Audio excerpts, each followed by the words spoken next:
मुंबई में बारिश का मौसम है, थोड़ी थोड़ी फुहार पड़ रही है, मेरी आंखें भी बंद हो रही हैं बारिश की वजह से। अगर आप साइड में देखें तो यहाँ पे एक समंदर है और जिस जगह पे हम खड़े हैं ये एक होटल है, यहाँ से समंदर का बहुत ही अच्छा व्यू आता है। और हम जिस शख्सियत से आज आपको मिलवाने वाले हैं वो हिंदी सिनेमा के जाने माने कलाकार हैं। लोग उन्हें कॉमिक एक्टर कहते हैं, मगर मेरे ख्याल में किसी भी एक्टर को कॉमेडी एक्टर या ट्रेजिडी एक्टर इन दायरों में बांधना गलत होगा, तो मैं सिर्फ उनको एक्टर बोलूँगा। ये कौन है आप थोड़ी सी देर में जानेंगे। तो बात शुरू करते हैं। मैं आपसे जब मिलने से पहले मैं लिंक कर रहा था, आपके बारे में बता रहा था, तो मैं कह रहा था कि कोई भी एक्टर हमारे हिंदी सिनेमा में एक स्टैंप लगा दिया जाता है कि भाई ये एक्शन हैं, एक्शन स्टार हैं, ये कॉमेडी स्टार हैं। तो मेरे ख्याल में जितने भी एक्टर्स हैं जिन्होंने कॉमेडी की है, चाहे आप महमूद साहब से लेके आप तक हम ले लेते हैं, सबके दिल में कि ये थोड़ी सी चुभन रहती है कि यार हमें एक कैटेगरी में क्यों बांट दिया जाता है या एक हमें एक स्टैम्प क्यों लगा दिया जाता है। आपका क्या कहना है? मैं एक एक्टिंग का विद्यार्थी हूँ और कला का बहुत बड़ा रूप है। इसकी सेवा करने की कोशिश में रहता हूँ और उसमें जो कुछ भी मिल जाए उसको इतनी ईमानदारी करने की कोशिश करते हैं कि उसका मिशन क्या है कि लोगों को एंटरटेन हो, चाहे किसी भी तरीके। आपने कहा विद्यार्थी हैं। हाँ। जब आप एनएसडी से निकल रहे थे, हाँ। आपके दिमाग में कहीं भी था कि यार ये मैं कॉमेडी एक्टर बनूंगा या मुझे कॉमेडी करनी है फिल्मों में, कहीं आपने तो सोचा था? नहीं, कभी नहीं सोचा। मैं तो हमेशा ये सोचता था कि मुझे अभिनय करना है। कॉमेडी कर रहा हूँ कि ट्रेजेडी कर रहा हूँ कि विलन हूँ कि हीरो हूँ, कोई इस फील्ड में न हीरो न हीरोइन न सब लोग विद्यार्थी। कोई लीडिंग एंटरटेनमेंट करता है, कोई लीडिंग एंटरटेनर है, कोई सपोर्टिंग एंटरटेनर है, कोई कॉमिक इंटरल्यूड देता है, लेकिन सब एक एक्टर के खाके में आते हैं। चुभन होती है दिल में इस बात को लेके कि जब एक एक्टर को, आप जैसे एक्टर को जो पढ़ा लिखा एक्टर है, जिसने एक्टिंग में कई साल गुजारे हैं, थिएटर भी किया है, एनएसडी भी किया है, और उस पर आप जिस तरह के कैरेक्टर चाहते हैं वो नहीं मिलते।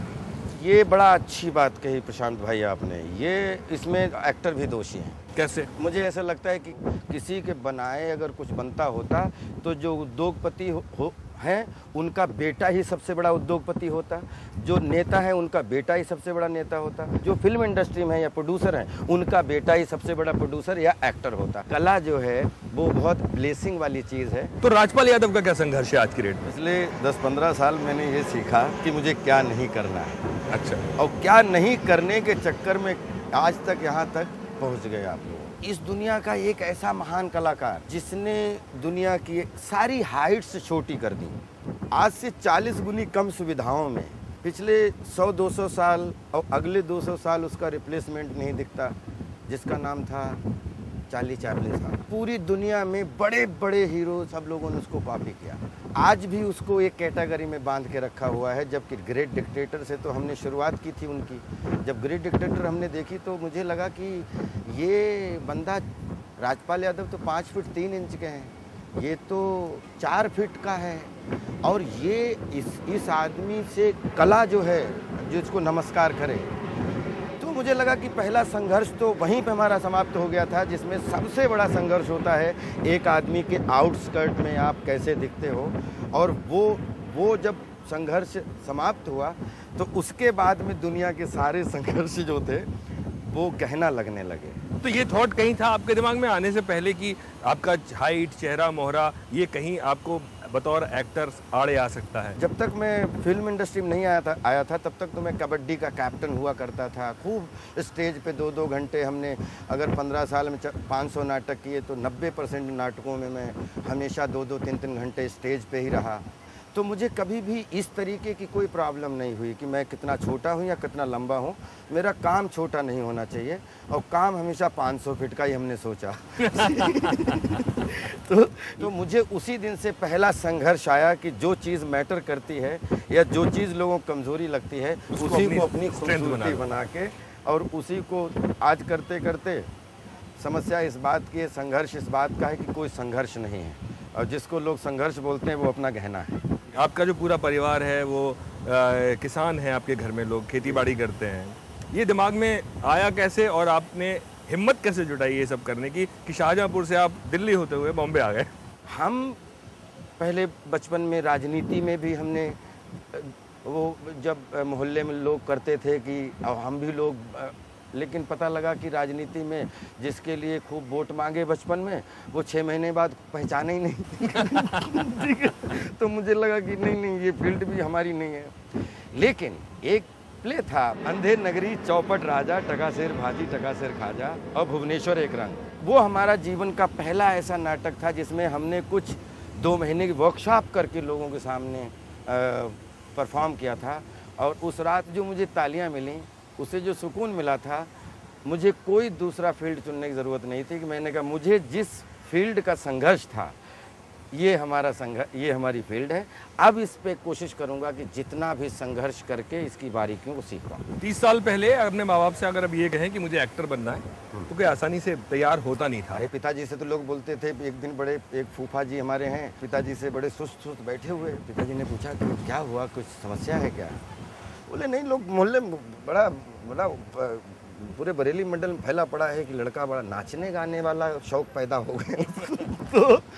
तो पिताजी ने एक बड़ी अच्छी बात बोली उस समय भी। हालांकि हमारे पिताजी अंगूठा छाप हैं। उन्होंने बोला कि लड़का जो भी करेगा, नाचे कूदे गाए या हमें नहीं मालूम कौन सा धंधा वो करना चाहता है, पढ़ाई भी कर रहा है, लेकिन वो जो भी करेगा वो परिवार के बेटरमेंट के लिए, अपने लाइफ के लिए अच्छा ही करेगा। इतना मुझे वो किसी की चोरी नहीं करेगा।